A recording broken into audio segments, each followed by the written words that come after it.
সত্যের সন্ধানে নির্ভীক পি নিউজ টিভি সহি কোরআন শিক্ষা।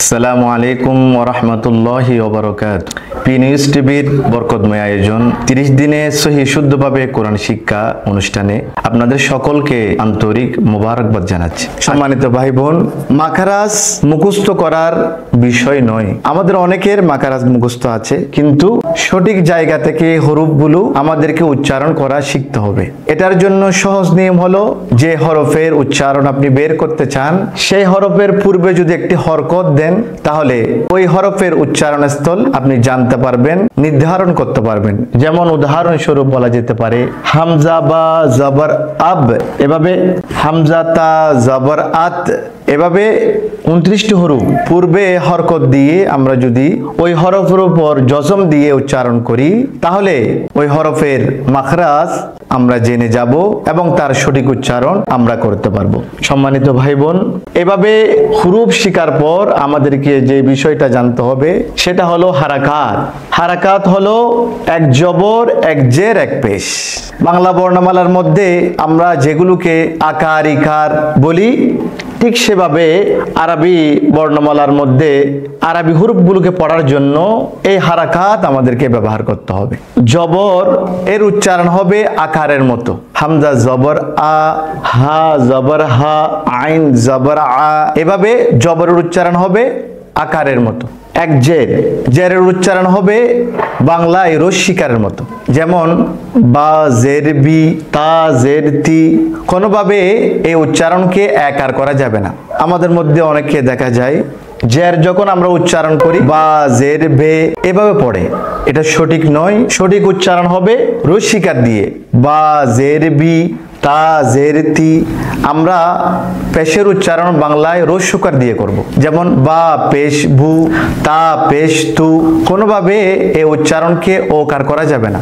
অনেকেই পেশের উচ্চারণ এভাবে করে থাকেন, বা পেশ ভু, এভাবে করা যাবে না, সেটা সঠিক নয়। আমাদেরকে বা পেশ ভু রস্যকার দিয়ে উচ্চারণ করতে হবে। সম্মানিত ভাই বোন, 3 নম্বরে মৌলিক যে বিষয়টি রয়েছে সেটা হলো তানভিন। তানভিন হলো 2 জবর, 2 জের, 2 পেশ। আমরা এখানে উদাহরণস্বরূপ দেখতে পাচ্ছি দালের উপর 2 জবর রয়েছে, দাল 2 জবর দান। এই তানভিন উচ্চারণ করার ক্ষেত্রে শেষে ন উচ্চারিত হবে। বাংলায় দন্ত ন যেটা রয়েছে সেটা উচ্চারিত হবে, বান, বিন, বুন, তান, তিন, তুন। সম্মানিত ভাই বোন, এভাবে মৌলিক 4 নম্বর যে বিষয়টি রয়েছে সেটা হলো জজম ও তাসদীদ। জজম হলো হরফের উপর মাথা বাঁকা যে চিহ্ন, যেমন আমরা এখানে লিখেছি কোরআন মাজিদের মধ্যে জজমের 3টি চিহ্ন আমরা দেখতে পাই, যেমন গোল করে এবং মাথা বাঁকা এই চিহ্ন এবং উপরের দিকে তীরের মতো এই চিহ্ন। এই 3টি চিহ্ন আমরা জজমের ক্ষেত্রে কোরআন মাজিদের মধ্যে দেখতে পাই। এভাবে তাসদীদ, হরফের উপর 3 দাঁতের মতো যে চিহ্ন ব্যবহার করা হয় সেটাকে তাসদীদ বলা হয়। জজম এটা তার পূর্বের হরকতের সাথে একবার উচ্চারিত হবে, যেমন র বা জবর রব, বা জবর বা রব্বা। এটা হলো তাসদীদের ব্যবহার।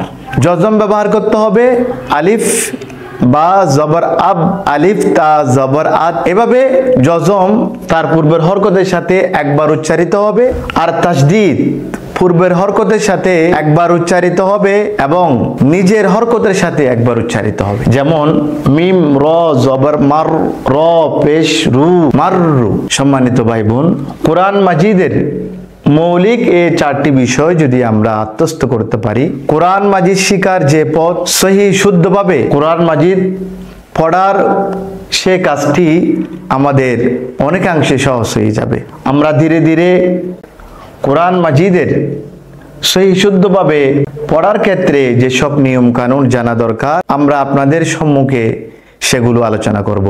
আগামী ক্লাস দেখার আমন্ত্রণ জানিয়ে শেষ করছি। আসসালামু আলাইকুম ওয়া রাহমাতুল্লাহি ওয়া বারাকাতুহু। সত্যের সন্ধানে নির্ভীক, পি নিউজ টিভি।